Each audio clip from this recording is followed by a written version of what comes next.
नमस्कार मित्रों।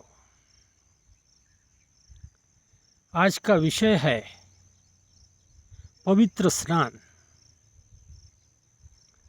मित्रों, हमारे हिंदुस्तान में गंगा नदी हिमालय से निकल के जहाँ जहाँ गुजरती है वहाँ वहाँ तीर्थ क्षेत्र बने हुए हैं। चाहे काशी हो, द्वारका हो, ऋषिकेश हो, हर जगह से ये नदी गुजरती है और वहाँ के लोगों की ये जीवन दायिनी बन गई है। सामान्य तौर पर इन नदियों की बात करें तो इंसान जो है पूरी दुनिया में जहाँ जहाँ जल का स्रोत उसे उपलब्ध हुआ है वहाँ वहाँ उसने बसेरा किया है। ये बात विदेशों में भी है। नदी के किनारों पर बड़े बड़े शहर बस गए हैं।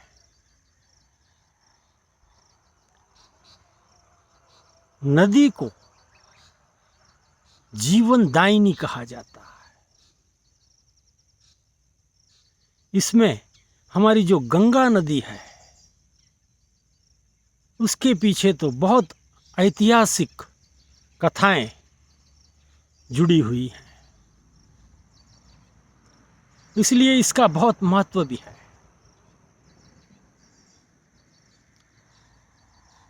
गंगा नदी, गाय, जो जो चीजें मनुष्य को लाभदायी रही हैं उसे ईश्वर का रूप समझकर श्रद्धा से उसकी पूजा पाठ की जाती है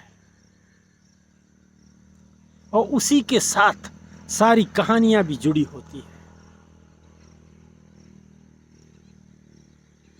गंगा भी ऐसे ही है। गंगा में स्नान करना पवित्र माना जाता है। लोग बहुत लंबे से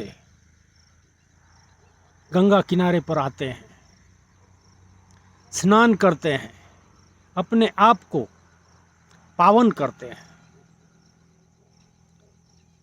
काशी, बनारस, यही स्थितियां हैं। गंगा घाट पर प्रातःकाल सुबह 4 बजे से डुबकियां लगाना शुरू हो जाते हैं श्रद्धालु। उनकी आस्था है मित्रों। विशेष रूप से हमारे जो हिंदू धर्म है उसमें ये जो कुदरत की नदियां हैं, सूरज है, कुदरत की दी हुई हर चीज जिसका बहुत ही श्रद्धा से गुणगान गाया जाता है। मित्रों, ये तो हुई एक श्रद्धावान भक्तों की बात, लेकिन क्या ऐसा हो सकता है सारे ही किए हुए पाप, आपके जीवन में जो कुछ आपने गलत काम किए हैं वह सिर्फ डुबकी लगाने से सही हो जाएंगे, माफ हो जाएंगे, सारे ही आपके पाप धुल जाएंगे? ये एक प्रश्न चिन्ह है ही मित्रों। आज भी बहुत सारे लोगों को ये बात समझ में नहीं आती। ये तो ऐसी बात हुई मित्रों कि जीवन भर सब कुछ जानते हुए भी आप पाप कर्म किया करो और बाद में उसका विसर्जन करो। नदी में डुबकी लगाई, सारा ही पाप धुल गए। ये बात कितनी समझ में आती है। किसी चीज पर श्रद्धा होना यह अच्छी बात है। श्रद्धा से श्रद्धा का बल मिलता है, आपको जीवन में उत्साह आता है, हम अपने आप को शांत कर सकते हैं।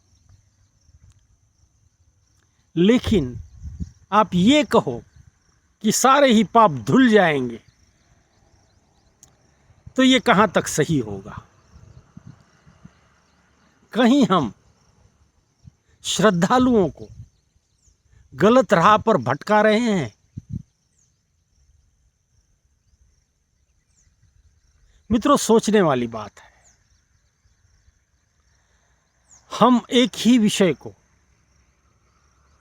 अलग अलग तरीके से, अलग अलग नजरिए से देखने का प्रयास करते हैं, तब जाकर उसकी सच्चाई, उसकी स्थितियां, ये सब पता चलता है। आमतौर पे हम एक तरफा सारी ही चीज का प्रसार करते होते हैं, प्रचार करते होते हैं। इसलिए लोगों के मन में ये सब गहरा उतर जाता है। इसका नतीजा ये होता है मित्रों, इस विषय के जो दूसरे भाग हैं वह हम देख ही नहीं पाते, उस तरफ हम सोच ही नहीं पाते। सिर्फ एक तरफा ये सारे कुछ घटता होता है। बहुत निर्मल मन से आपको ये सोचना होगा, जिस गंगा को आप पवित्र मानते हो,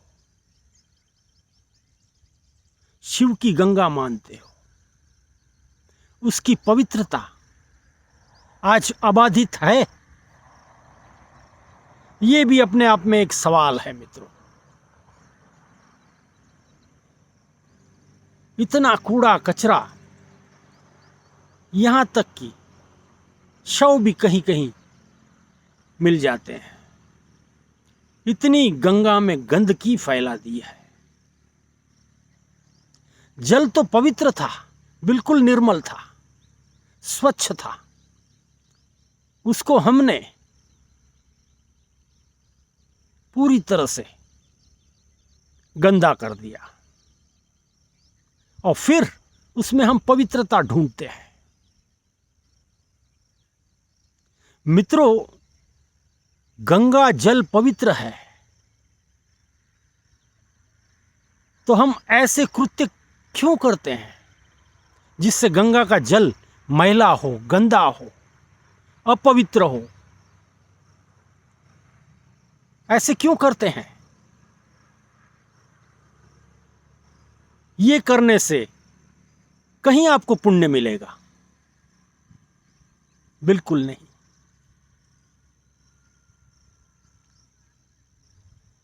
मित्रों, जिन लोगों की श्रद्धा है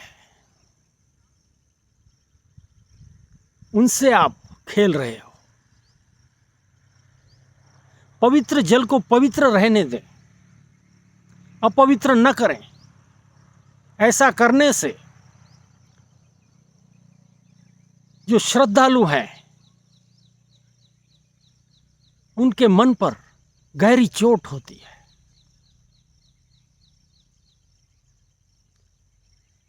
मित्रों,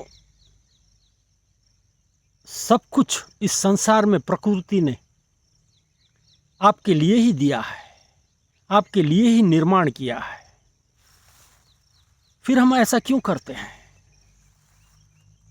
ऐसा नहीं करना चाहिए। ये कतई ठीक नहीं है। ये सारी मूढ़ताएं हमें नष्ट करनी होगी, समाप्त करनी होगी। किसी भी विषय को बहुत ही निर्मल मन से सोचा करें, तब जाकर सच्चाई समझ में आएगी।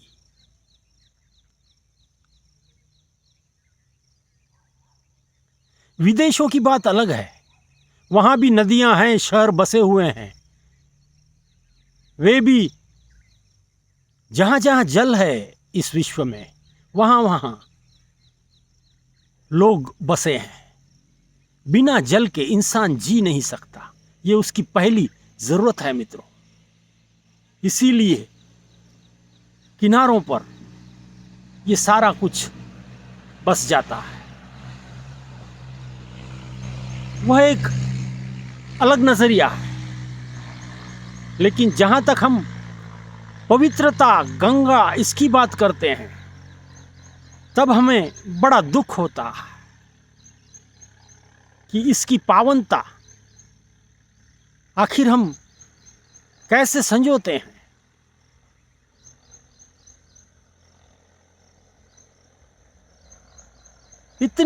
इतने लोगों की श्रद्धा है इसके ऊपर, और उसे गंदा बनाकर रख दिया है। इस पर सोचना होगा मित्रों। सरकारें अपना काम करती हैं, लेकिन सबसे बड़ा दायित्व जो होता है ये हम सबका होता है। कैसे किसी चीज को पवित्र रखा जाए, कैसे उसका इस्तेमाल किया जाए, कैसे उसको उपयोग में लिया जाए, ये सारा हमारा कर्तव्य है मित्रों। अगर ये हम नहीं जानते, तब आपके लिए गंगा जल हो या दूसरा कोई जल हो, कोई फर्क नहीं है, ऐसा हम कहेंगे।